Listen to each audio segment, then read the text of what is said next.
ጡት የሚጠቡ ህፃናት ለመቁረብ ሙሉ ቅዳሴ ማስቀደስ ግድ ነው ወይ የሚል ጥያቄ ተጠይቄያለሁ። ይሄንን ጥያቄ ለመመለስ መጥቻለሁ። የልዑል እግዚአብሔር ቸርነት ከሁላችን ጋር ይሁን። ለሁሉም ሰው እንዲዳረስ ሼር፣ ኮፒ ሊንክ፣ ፎሎ አድርጉ። እንግዲህ ጥያቄው ተገቢና ወቅታዊ ጥያቄ ነው ማለት ነው።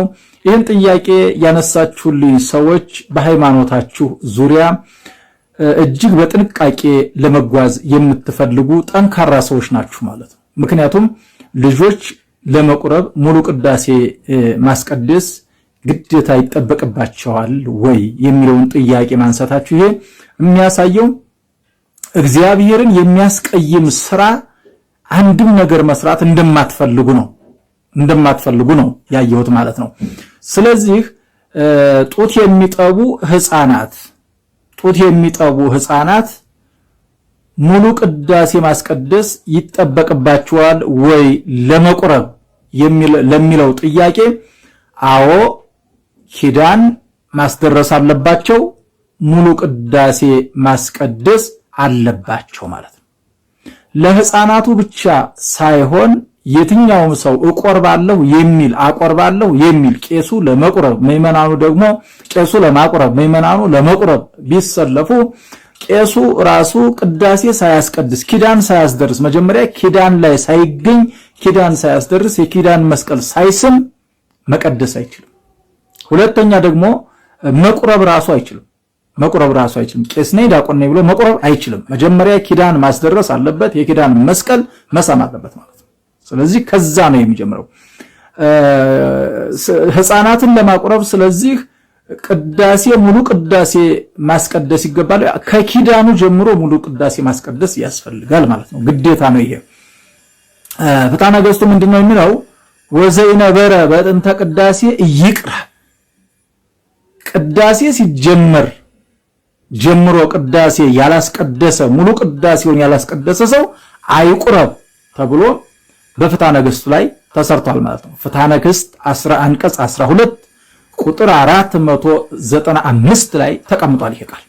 ቅዳሴ ላይ ያልነበረ ሰው የትኛውም ሰው ነው፣ ህፃናት፣ አዋቂ፣ ትልቅ ሰው የሚባል ነገር የለ። የትኛውም ሰው ሙሉ ቅዳሴ ሲጀመር ሚመጠን ግርምት ብሎ ቄሱ ይቺ ቀን ምን ያህል የምታስፈራናት ሲል ቄሱ በዛም ጊዜ ያልነበረ ሰው መቁረብ አይችልም። አሁን የተለመደ አንድ የሆነ በጣም ጅል ባህል ወደ ቤተክርስቲያኒቷ ሰዎች አስርገው ለማስገባት እየሞከሩ ይገኛሉ። ምንድነው ይሄ መጥፎና ጅል ባህል ምንድነው ካላችሁ፣ እግዚኦታ ጠብቀው የሚመጡ ጮሌና ብልጥ እናቶች አሉ። እናንተ እናቶች ልጆቻችሁን የተረገሙ ታደርጓቸዋላችሁ።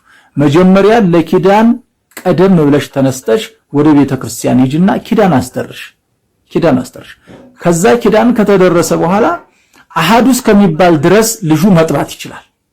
አሃዱስ ከሚባል ድረስ ልክ አሃዱ ሲል መጥባቱን ያቆምና ከዛ በኋላ ይቺ ከአሃዱስ ከግዚኦታ ያለችው ሰዓት የህፃኑ የጾምና የጸሎት ሰዓቱ ናት። ሳይጾሙ ሳይጸልዩ ሳይሰግዱ ሳይራቡ ቅድስና ወይም ደግሞ ወደ ክርስቶስ ማዕድ መቅረብ ስለማይቻል ትልልቆች ሰዎች ንስሐ መግባት፣ መጾም፣ መጸለይ፣ መስገድ፣ መመጽወት ይጠበቅባቸዋል ወደዛ ለመቁረብ። ህፃናት ደግሞ ይችን የቅዳሴዋ ሰዓት የጸሎት ሰዓታቸው ናት፣ የስግደት ሰዓታቸው ናት፣ የጾም ሰዓታቸው ናት። ስለዚህ አሃዱ ከተባለ ጀምሮ ጡት አይጠቡ። ለዛ እኮ ነው ክርስትና የሚነሱ ህፃናት ከተጠመቁ በኋላ ቅባ ቅዱስ ከተቀቡ በኋላ ከተጠመቁ ጀምሮ እስከሚቆርቡባት ሰዓት ድረስ ጡት አይጠቡም ተብሎ የሚከለከለው ለዛ ነው። ጡት መጥባት ክልክል ነው። አንድ የተጠመቀ ህፃን እስከሚቆርብባት ሰዓት ድረስ እስከዛች ሰዓት ድረስ ጡት መጥባት አይችልም ህፃኑ ማለት ነው። ይሄ ህፃን ስለዚህ ያቺ ሰዓት 30 ደቂቃም ትሁን 40 ደቂቃ የጾም ሰዓቱ ናት ማለት ነው። የጾም ሰዓት ናት። በዚህ ሁኔታ ላይ ታዲያ ጮሌ ወላጆች ቅዳሴ አቋርጣችሁ እግዚኦ ሲባል እየተሯሯጣችሁ ሄዳችሁ ለቁርባን የምትሰለፉ ጮሌ ወላጆች ስርዓት ያዙ። ልጆቻችሁን ታስቀስፏቸዋላችሁ። በረከት እናገኛለን ብላችሁ መርገም ተሸክማችሁ እንዳትሄዱ መጀመሪያ ኪዳን አስደርሱ ልጆቻችሁን ይዛችሁ። ከዛ ቀጥሎ ደግሞ ሙሉ ቅዳሴ አስቀድሱ። ከዛስ ታቆርቧቸዋላችሁ። ካቆረባችኋቸው በኋላ ደግሞ ምንድነው የሚሆነው? የነሱ ማቀዝቀዣቸው የእናታቸው ጡት ናት። ያችን የእናታቸውን ጡት ታጠጧቸዋላችሁ ማለት ነው። የእናት ጡት የሌለው ልጅ ከሆነ ደግሞ ከቤተ ክርስቲያኑ ወጥቶ ጡጦ ይሰጠዋል። ውጭ ላይ ነው የሚሰጠው። ሌላው ቤተ ክርስቲያን ውስጥ በቅዳሴ ጊዜ ለልጆች ማቁረሪያ እያላችሁ ኩኪስ ይዛችሁ የምትገቡ፣ ዘቢብ ገዝታችሁ ይዛችሁ የምትገቡ እንዴ! ቤተ ክርስቲያን እኮ መንፈሳዊ ምግብ የሚበላባት ቤት እንጂ ዓለማዊ ምግብ የሚበላባት ቤት አይደለችም። እንዴት ከቤታችሁ ጋር ታመሳሰሉታላችሁ? ብስኩታችሁን ይዛችሁ የምትገቡ፣ ኩኪሳችሁን ይዛችሁ የምትገቡ፣ ለልጆቻችሁ ብላችሁ የላም ወተት ምን ይዛችሁ ወደ ውስጥ የምትገቡ እናንተ ሰዎች ረፉ። የሥርዓተ ቤተ ክርስቲያን ፍልሰት፣ የሥርዓተ ቤተ ክርስቲያን የቀኖና ቤተ ክርስቲያን ጥሰት በሀገር ላይ መከራ ያመጣል። በራሳችሁ ላይ መከራ አምጥታችሁ በህዝቡ ላይ መከራ እንዳታመጡ ጥንቃቄ ማድረግ ይገባችኋል።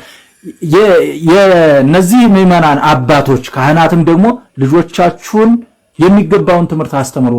እባካችሁ ህዝቡ ስለ ቁርባን አያውቅም። ህዝቡ ስለ ንስሐ አያውቅም። እባካችሁ ልጆቻችሁን አስተምሩ። አባቶች በቃ ማስተማር የሚያቀታችሁ አባቶች ካላችሁ የሚያስተምር ሰባኪ ይዛችሁ ልጆቻችሁን አስተምሩ። እባካችሁ አስተምሩ።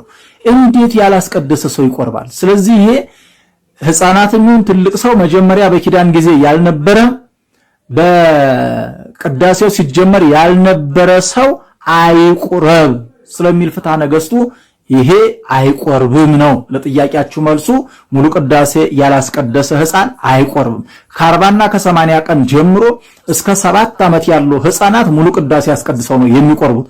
ከ7 ዓመት በኋላ ያሉ ሕፃናት ግን ንስሐ